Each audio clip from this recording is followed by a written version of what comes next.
nossa aula 3, onde a gente vai finalizar a parte sobre a história da hipnose.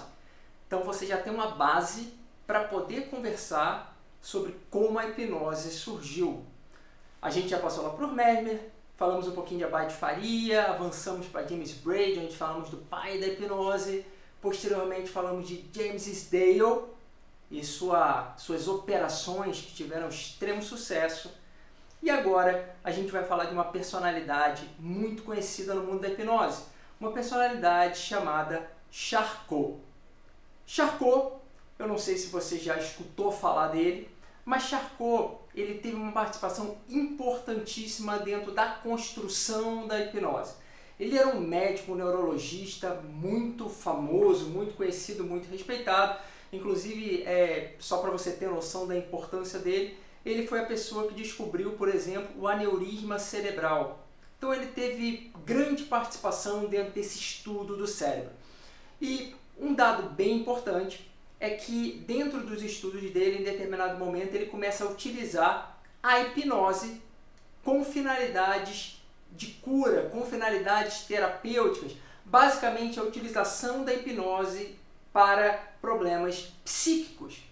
E ele utiliza a hipnose principalmente naquela fase, que era uma fase ali, idos de 1860, 1855, 1865, onde a gente tinha uma situação que era conhecida pela histeria ou as histéricas. Basicamente, era um problema psíquico que se manifestava de várias formas. Por exemplo, o braço ficava completamente paralisado, a perna completamente paralisada, ou o corpo, ou então a pessoa tinha convulsões, tinha problema. Isso era um fenômeno que eu não vou entrar aqui em detalhes, mas que ficou conhecido como histeria e que se operava normalmente nas chamadas histéricas. E Charcot utilizava a hipnose para curar esse tipo de problema. Bom, Charcot, como você já deve ter percebido, ele foi uma pessoa extremamente importante para a hipnose. E durante essa época, como ele era um hipnotista também de renome, criaram algo chamado toque de Charcot. Essa denominação toque de Charcot, ela vem até hoje e as pessoas continuam utilizando toque de Charcot, toque de Charcot e toque de Charcot.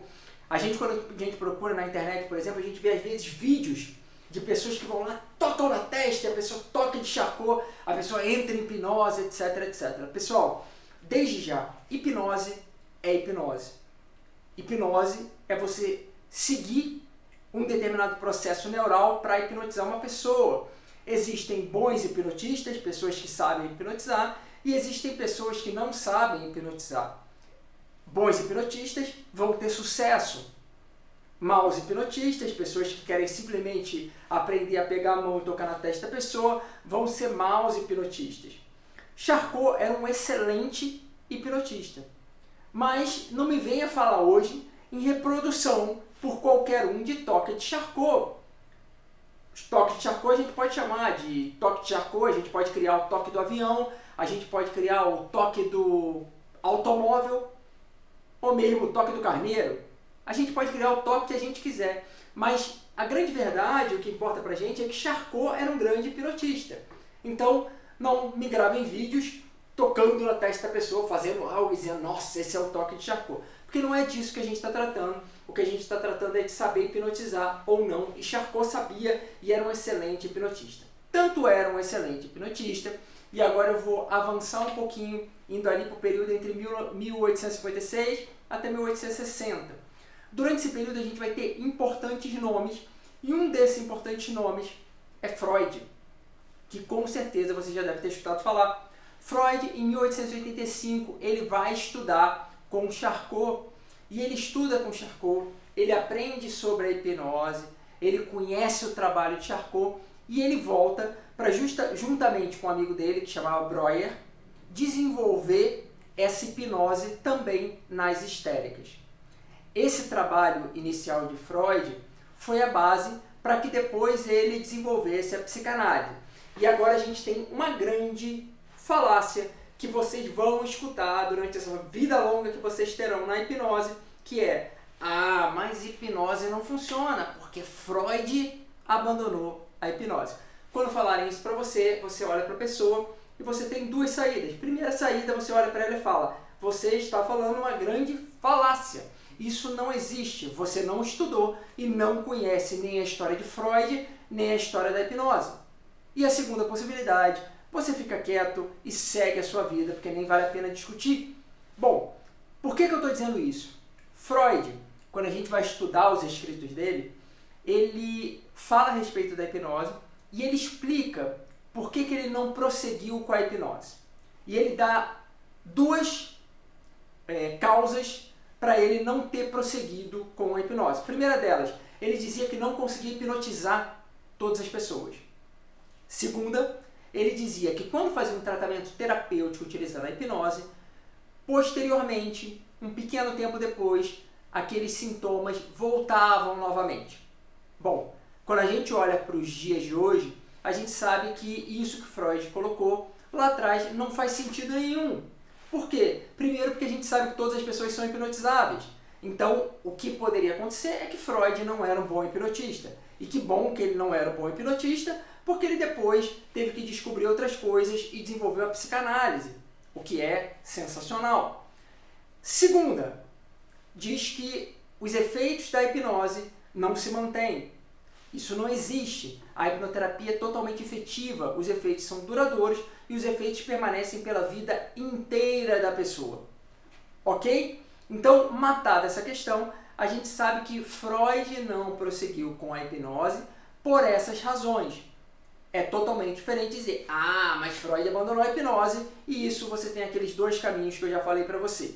Bom, voltando um pouquinho nesse período, lá quando a gente pega ainda ali de 1856 até 1860, a gente vai ter mais outras personalidades nascendo.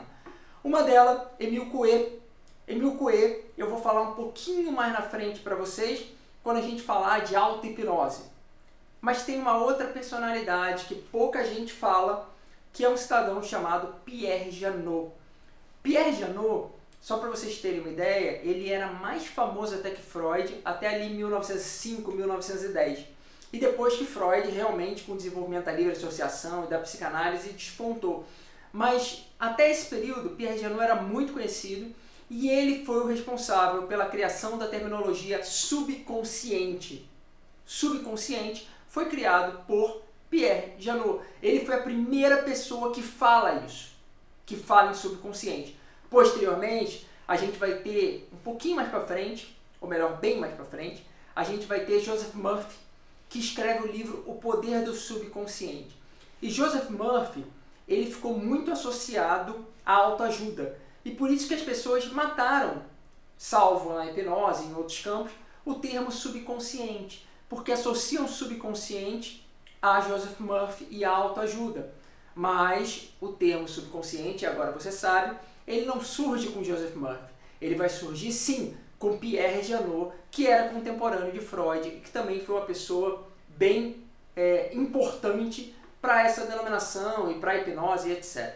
Bom, ainda falando da história da hipnose, para a gente finalizar e a gente poder avançar dentro desse curso completo de hipnose que você está fazendo, a gente precisa falar de mais dois nomes. E se você já estudou hipnose, provavelmente você deve estar imaginando que esses dois nomes que eu vou falar é Dave Elman e Milton Erickson, certo? Só que não são desses dois que eu vou falar. Por quê? Porque eu vou falar de Milton Erickson quando eu conversar, ou melhor, quando eu falar para você da hipnose conversacional, e eu vou falar de Dave Elman quando eu falar da indução de Dave Elman. Então, um pouquinho mais na frente, eu falo de Milton Erickson e de Dave Elman. Nesse momento, as duas pessoas que eu vou falar é Bernheim e Libot.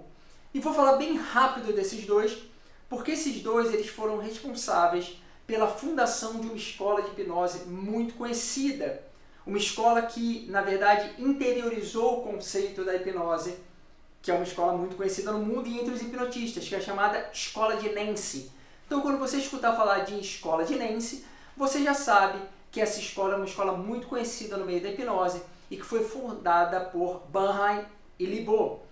E para a gente finalizar essa nossa parte referente à história da hipnose, eu queria só pegar uma frase de Bernheim que vai servir para você pensar e já vai introduzir aí os próximos assuntos que a gente vai tratar. Bernheim, quando ele falava de hipnose, ele dizia: toda hipnose é uma sugestão. Toda hipnose é uma sugestão. Nesse momento eu não vou falar nada a respeito disso, mas eu queria que você já começasse a pensar nessa frase. Toda hipnose é uma sugestão, porque daqui a pouco a gente vai estar falando do que é a hipnose. Então, pessoal, fechando essa parte referente à história da hipnose, é importante que você tenha esse conhecimento, que você tenha essa base, para que você se sinta seguro para ser um hipnotista de verdade.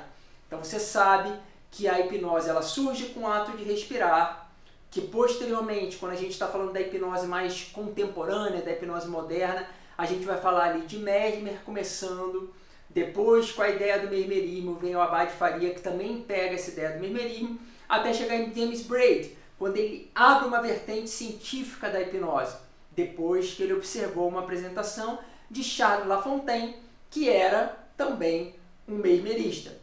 Posteriormente a isso, a gente vai ter Sdale, que ainda pega aquela ideia do mesmerismo, mas utiliza isso para efeito de anestesia. Seguindo mais um pouco, a gente vai ter a figura de Charcot, e Charcot ele vai ser professor de pessoas bem conhecidas, como por exemplo Freud, Alfred Binet, Pierre Janot e outros. Dentro desse período, ali antes do nascimento do Freud, ali em 1856, e um pouquinho depois ali de Charcot, a gente vai ter Bernheim e Libot, que para você nesse momento, o que importa é que eles fundaram a escola de Nancy.